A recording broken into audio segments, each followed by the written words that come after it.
The year is 1941, and young sci-fi author Isaac Asimov walks into his editor's office. Asimov has been writing sci-fi stories for almost 3 years, but hasn't had any big hits yet. His editor reads him a quote from Ralph Waldo Emerson. "If the stars should appear one night in 1,000 years, how would men believe and adore and preserve for many generations the remembrance of the city of God?" Emerson is saying that stars connect us to the sublime, and we'd appreciate the greatness of God more if we only saw them every 1,000 years, but since we see them every night, we take them for granted. The editor says that Emerson is completely wrong. If stars only appeared once every 1,000 years, everyone would lose their minds and go crazy. Now go write me that story and call it Nightfall. The story was Asimov's breakout success and is considered one of the best sci-fi short stories of all time. Nightfall explores the tension between science and religion in the face of an apocalyptic crisis. In this video, I'll go over the plot so it doesn't matter if you've read the story, then I'll share my hot takes on the themes and ideas. The story starts off with a conversation between a newspaper reporter and a scientist. The news guy has been assigned to cover the hottest news story this week, which is that a group of scientists say the world is about to end. We start the story about 4 hours before the supposed apocalypse. Why is the world going to end?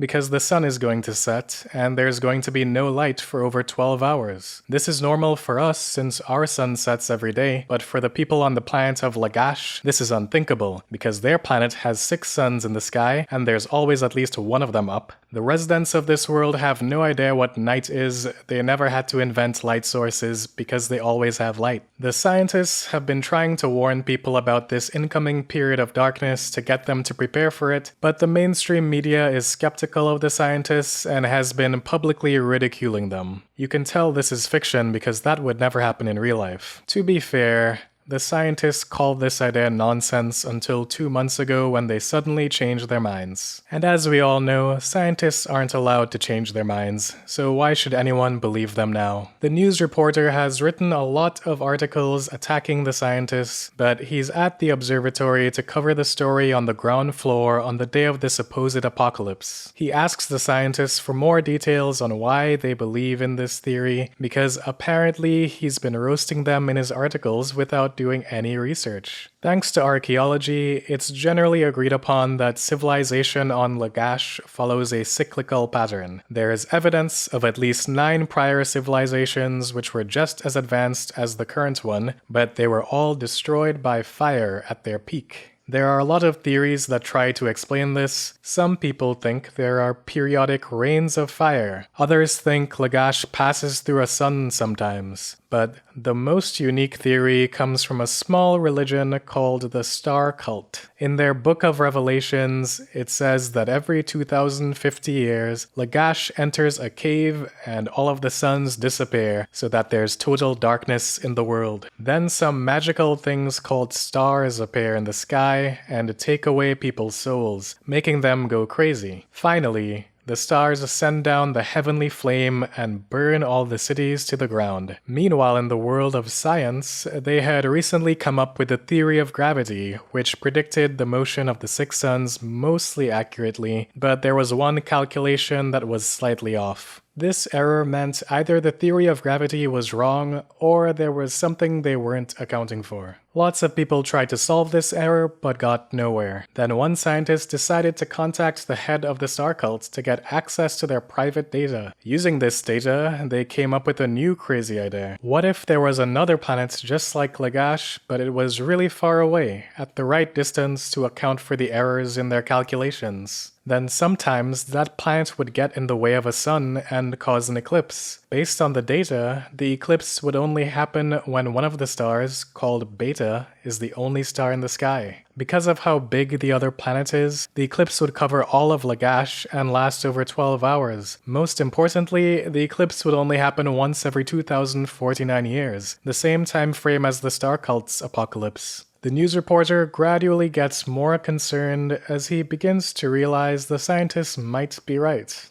In the background, Beta is indeed the only sun in the sky. But even if this was all true, why would a few hours of darkness lead to the collapse of society? Because the people of Lagash evolved in a world with permanent light. They have an instinctive fear of darkness and aren't well adapted to it. Based on some experiments, 15 minutes of darkness is enough to make a significant percentage of people go crazy. The news reporter still doesn't buy it. Even if people went crazy in the dark, how does that lead to every trace of civilization being destroyed by fire? The answer is simple. When people who have never experienced any darkness in their lives have to deal with complete darkness for hours, the number one thing they want is light, which you can create by burning things. So every time nightfall happens, people burn every single thing in sight to get light, and every city is razed to the ground. So what are the scientists planning to do about this? They've come up with a plan to finally defeat the cycle of destruction. Not this time because they figured it out too late and no one listened. But next time. They've created an underground bunker with 300 people, enough to repopulate a society. In this bunker, they have food, water, weapons, and all of the scientific data needed to prove this theory. In the observatory where they're doing the interview,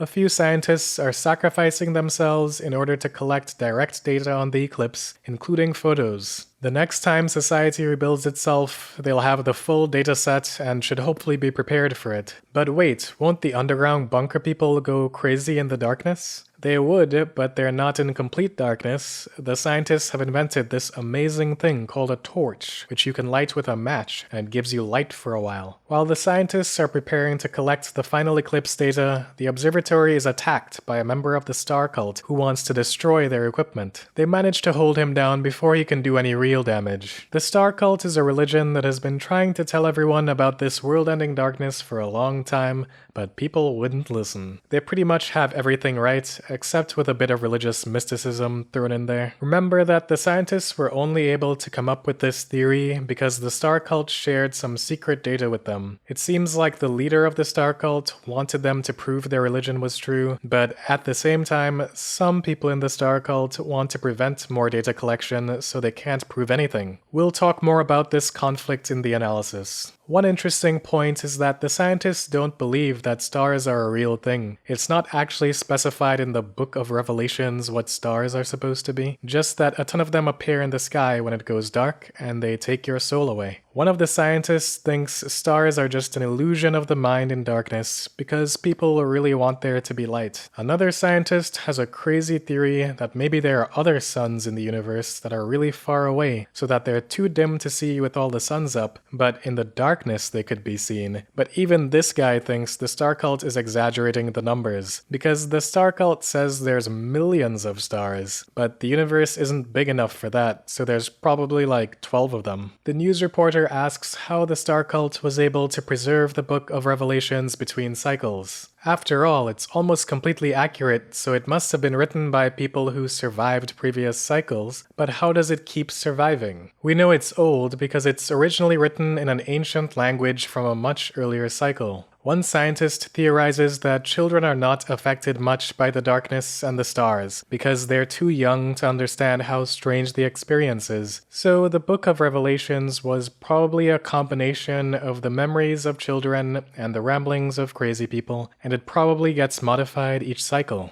Beta is almost fully eclipsed and night is about to fall. They get word that an angry mob is heading to the observatory from the city. As it turns out, a lot of people have recently been convinced of the truth of the star cult and decided to convert. And the star cult has promised that their souls will go to heaven as long as they destroy the observatory. So the scientists block the entrances to try to survive until the eclipse and get the photographs. As darkness descends, everyone begins to slowly lose their minds and become dysfunctional. People can barely operate the equipment needed to collect the data, and this is even with the torches they have inside the observatory. Finally, night falls, and the head scientist loses his mind, not just because of the darkness, but because in front of him aren't 12 stars, but 50,000, which means that all of their models about the size of the universe are completely wrong. The universe is huge, and they live on a tiny, insignificant dot. Through the window, they can see the city in the distance. There's a red glow coming from the city that's getting brighter. The cycle has begun again, and the civilization is burning itself to the ground.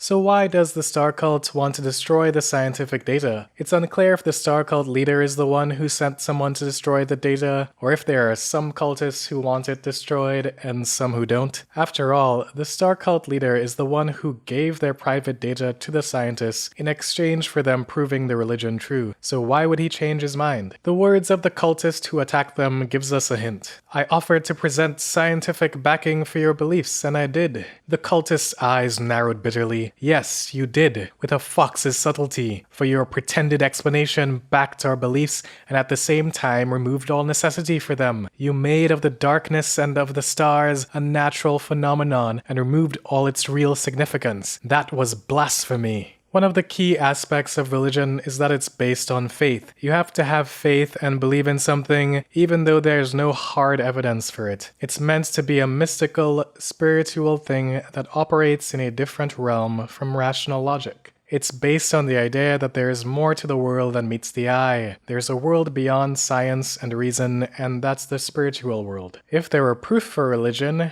then it would lose all the magic. It would become part of our natural physical reality, and there'd be nothing special about it. It wouldn't be a religion anymore, just a daily routine like eating food and drinking water, a mundane fact of human existence. So one reason to destroy the data is to keep the magic alive. But in this case, the scientific data doesn't even prove that the religion is true, just that the Book of Revelations has some facts mixed into it. Proving that there's darkness every 2050 years doesn't actually prove that stars are magical things that take your souls away. In fact, the scientific proof might destroy the religion because it gives people an alternate explanation for everything. The Star Cult leader was mistaken to think he could benefit from having his religion scientifically proven. It is in the Star Cult's best interest to destroy the data. Otherwise, in the next cycle, the scientists might convince people to prepare for Nightfall, and society will be ready for it and survive. Then, the apocalypse predicted in the Book of Revelations won't happen, and the religion will fade away. But is the scientists' plan even going to work? Isn't it interesting that the Star Cult has survived for many cycles, but science has never survived? Is this really the first time that scientists have tried to preserve data to save the next cycle? Or does their plan consistently keep failing? Maybe science keeps failing because everyone is busy trying to survive, and the world is so harsh that they always lose the data, or the scientific theories fade away and get forgotten over time. These people in the bunker have to somehow survive in the new society and ensure their scientific ideas get passed down for the next 2050 years. But who has time to reinvent science when the world is reduced to ashes? How many people are even qualified to interpret whatever data they have? And how are these people going to keep the scientific tradition alive in a world like this? Religion, on the other hand, communicates a message simply through storytelling. The Book of Revelations is a story,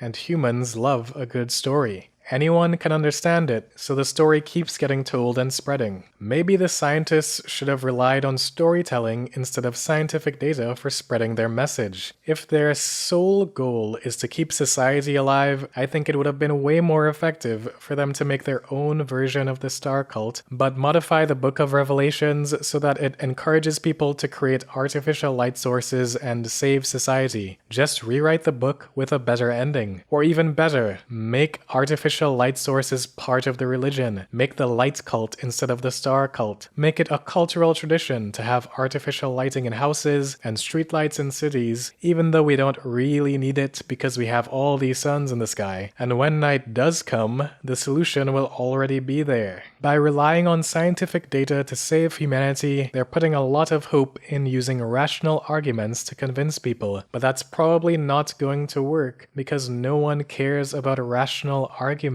Feelings don't care about your facts. One crazy theory I have is that Star Cult members are descendants of the scientists of previous cycles, because the one thing bugging me this whole time is why does the Star Cult, a completely faith-based religion, have a private stash of scientifically useful data? Data that was instrumental to proving the eclipse theory. Maybe the Star Cult was originally a group with scientific data in an underground bunker, just like the current plan, and the cycle started off with scientific beliefs, but over time it got morphed into a religion, and all the ideas got morphed into mysticism because the stories are easier to transmit than scientific data. But they still kept the scientific data as some kind of holy relic. All in all, relying exclusively on scientific data to convince everyone that this eclipse is coming seems like a bad plan. This plan has to work over the course of 2050 years, and barely anyone has the scientific knowledge to make sense of that data. The world will be absolute hell to survive in, so no one's going to have time to become scientists for a couple of centuries. The scientists, in their infinite wisdom, should have realized the power of storytelling and just told a really good story.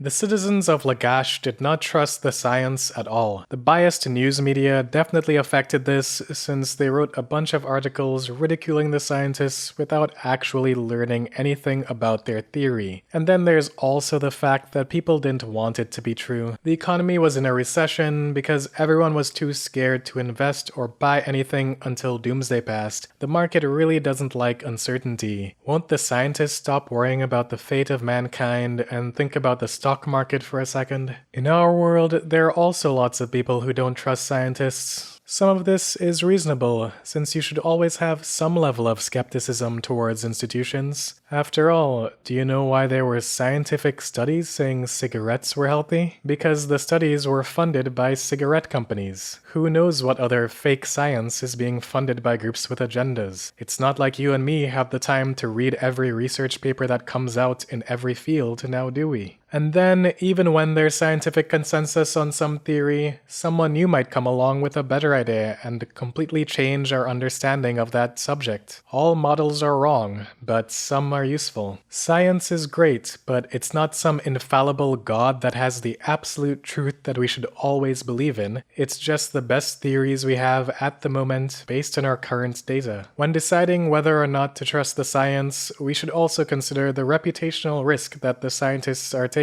The scientists of Lagash are betting everything on their prediction. They have a specific date that a specific thing will happen. If it doesn't happen, then they know they're never getting funded again. Maybe they might get thrown in jail for causing a public disturbance. They gave a definite falsifiable prediction with their reputation on the line, so if that day comes and their prediction is false, their careers are over. Based on that alone, people should have been more willing to trust them. It's also basically Pascal's wager. If they're wrong about the eclipse and you prepare by making artificial light sources, then you have a cool but mostly useless new technology. If they're wrong and you don't prepare, then you save yourself some extra work. If they're right and you prepare, then you survive. But if they're right and you don't prepare, then human civilization collapses. You could also offer to jail them and seize their assets if they're wrong, and if they're still willing to make that bet and they have a good reputation in the science community, then yeah, you should probably be willing to at least hear them out. Right now in our world, a lot of top AI researchers say that artificial general intelligence is coming soon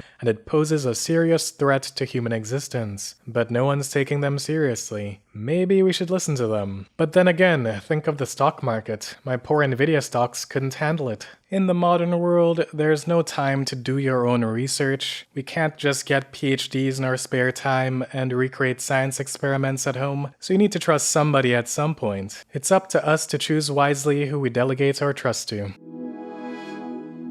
Nemesis is a faraway star with a really long orbit. It only comes near us every 26 million years. When it does come near us, it causes a gravitational disturbance which launches a bunch of comets towards the Earth, causing a mass extinction. This is why mass extinctions on Earth happen every 26 million years. That theory is nonsense on two counts. Firstly, it's unclear whether mass extinctions happen at any regular interval, and secondly, there's absolutely no evidence that a star like Nemesis really exists. But who is to say that there isn't some kind of world-changing astronomical event that happens over such a long time period that nobody has any data on it? Here's a better question. Do you think the sun is going to rise tomorrow? Of course, right? But why do you think that? You think that just because it rose every day before now, that it's going to keep doing it? A Thanksgiving turkey thinks that every day of its life is the best day ever. It wakes up, gets lots of good food, and has has a pretty solid quality of life. According to all the evidence it has ever seen in its life, it's going to keep getting food and life will continue to be awesome. And then one day it's thrown into the oven so I can eat it. What is a turkey to do in this cruel world? It had all the evidence in the world that it would wake up, get food,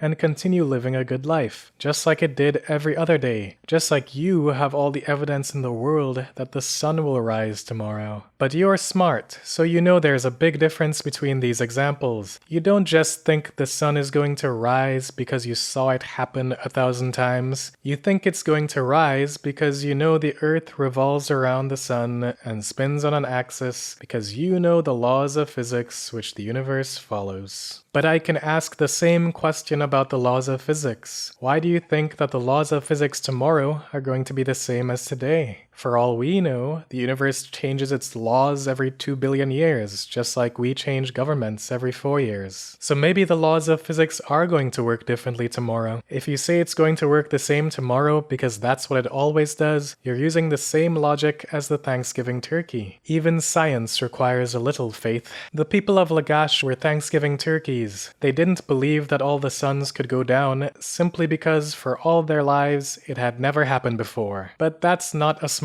way to think. Anything can happen in this world of ours.